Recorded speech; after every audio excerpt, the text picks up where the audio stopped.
By 1995, the Sega Genesis had amassed a huge assortment of games.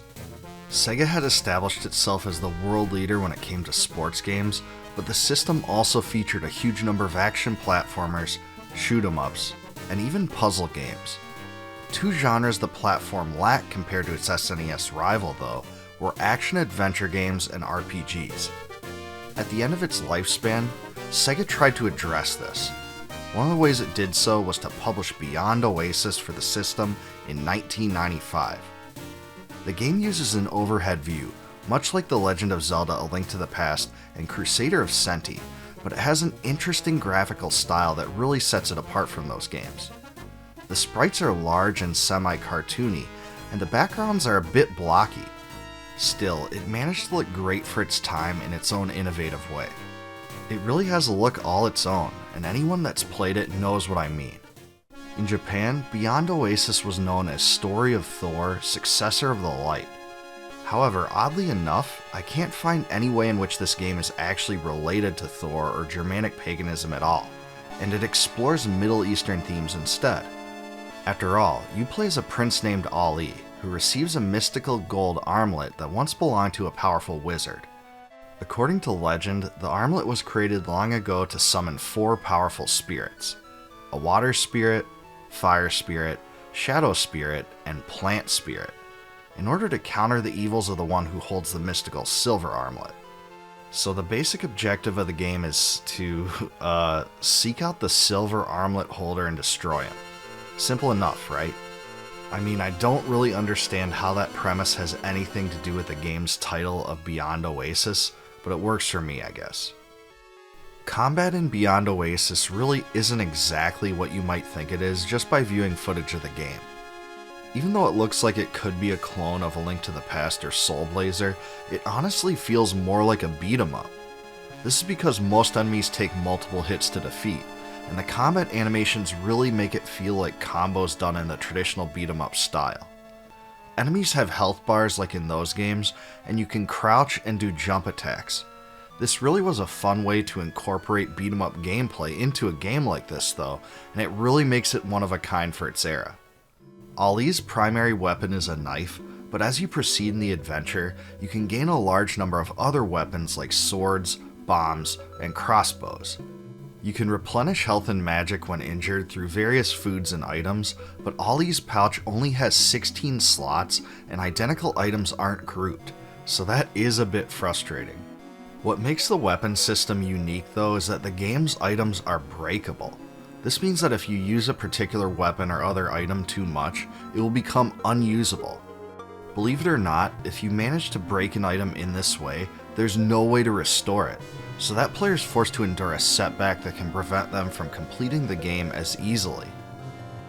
Character and enemy animations are very impressive in this game, and even projectiles and fireballs translate into the gameplay extremely well. The creative team behind Beyond Oasis clearly wanted to make fighting each enemy its own independent experience, and I think they really succeeded in that. Just take a look at this giant dragon that breathes flames and hurls fireballs at you. This is just really awesome, and just about every boss is like this. Lots of memorable moments. As you can probably tell from the story, one of the central ideas of the game comes from using the 4 spirits to overcome the game's challenges. The dungeons are filled with monsters and basic puzzles like other games of this kind, but what makes it most unique is you can only get through certain areas by using certain spirits in the right way. For instance, the Shadow Spirit allows you to reach stakes across chasms, and the Fire Spirit allows you to melt blocks of ice. Each spirit has 3 abilities, one that works by pressing the A button once, another that works by pressing the A button twice, and yet another one by holding the A button and releasing it. This was a little odd to get used to at first, but once you get the hang of it, you can utilize your spirit abilities efficiently. Beyond Oasis really is more of an action-adventure game than an action RPG. This is because it doesn't really have a leveling system like games in the latter category, and the gameplay embraces more of a style of an overhead Zelda game than a game like Secret of Mana. You have health and magic gauges in the upper right-hand corner of the screen, and your maximum capacity can only be expanded by finding special elemental jewels and heart containers of sorts throughout the adventure. The one thing I dislike, and I mean really dislike, about Beyond Oasis is the soundtrack. Instead of a collection of fantasy-oriented tunes that you might expect, this game's score is a series of ambient sounds and synthesizers that come off really weird at times. It wouldn't be a big issue if some tracks like those were inserted at particular moments, but the entire soundtrack is like this. I guess it's unique enough that some may like it, but I really wasn't a fan. The grindy Sega sound chip just didn't seem made for it, even if one wanted to explore an interesting approach to sound like this. Thankfully, there's many ways to play Beyond Oasis today. The original cart isn't out of this world expensive, but it's also available on the Nintendo Switch online store. The best and easiest way of all to play it though is probably through Steam, where it's only 99 cents. You truly can't beat that. Beyond Oasis is a fantastic game and really stood out for its time. It gave the Genesis a worthy rival to some of the best SNES action-adventure games, even though it came out so late in the system's life. The dungeons are creative, the combat is fun, and the spirit system is interesting. In fact, the whole experience feels unique and rewarding. The odd soundtrack and broken items are a bit frustrating, but every other element of this title works well to make it into a classic. Beyond Oasis features some of the best graphics and animations the Genesis had to offer, and it may even be one of my top 10 favorite games on the platform. If you enjoy a lot of the same games I cover, this one is a must-play too.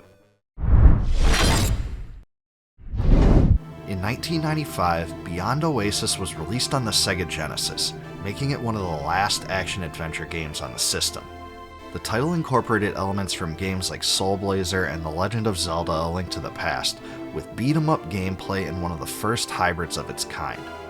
It was a great game, but many people missed it because they had already moved on to the next generation platforms.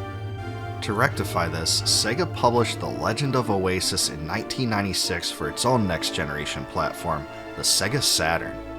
It was Ancient's follow-up that was designed to extend the series into the future, and it definitely caught my eye that year. That was before some of the great legendary PlayStation titles came out, like Suikoden, Final Fantasy VII, and Alundra. It was a period when the 32-bit platforms generally lacked games like this. The Legend of Oasis is actually a prequel to Beyond Oasis, and the Golden Armlet is at the center of the plot in this one as well. A warrior named Ordon gives Leon, the main protagonist, the same golden armlet in the hopes that he will become the Spirit King of Oasis in order to save his kingdom. This requires the loyalty of all the world's elemental spirits. If you remember, Beyond Oasis only incorporated 4 spirits, but in addition to the ones in that game, this one adds Errol, the spirit of air, and Brass, the spirit of sound. After harnessing the power of the spirits, Leon must defeat Agito, an evil wizard that has acquired the mystical silver armlet. In terms of gameplay, The Legend of Oasis plays very similar to its counterpart on the Genesis. It also adopts a similar overhead view, and Leon can acquire many different types of weapons, such as swords, rods, bombs, and bows, to dispose of monsters that have infested the land. Unlike Beyond Oasis though, weapons acquired in The Legend of Oasis cannot break. This will certainly remove some of the frustration found in Beyond Oasis, but weapons are still limited in one way. Sometimes it's necessary to use spirits to charge your weapons with certain elements, and weapons only have the ability to be used in such a way a limited number of times. However, you can increase this limit by collecting scrolls throughout the game. By the way, The Legend of Oasis came out in Japan as The Story of Thor 2, but just like the first game, I can't for the life of me figure out why it was called this. After all, it has no obvious connection to Thor, German paganism, or Norse mythology. I also can't find any explanation for this online, so if anyone knows, please make me aware in a comment below. The Legend of Oasis builds on the gameplay of Beyond Oasis by incorporating combat moves, or at least sort of. For instance, you can press forward, back, then forward again to perform a lunge attack. This adds a little bit of a fighting game feel to a title that mostly operates as an action-adventure, and you'll have to be especially nimble like this in order to defeat the bosses. Like Beyond Oasis, Alundra, Lufia 2, and A Link to the Past, The completion of puzzles and dungeons is a big part of the Legend of Oasis. There are times where you have to hit switches in a specific order, use your spirits to eliminate obstacles, and empower your weapons to press on. I'd say the solutions are a bit more complex here than in Beyond Oasis, which caused some reviewers back in the day to complain that the puzzles were too difficult. I don't think they're too crazy or anything like that, but I can understand this opinion in a way because many games like this didn't focus so much on them.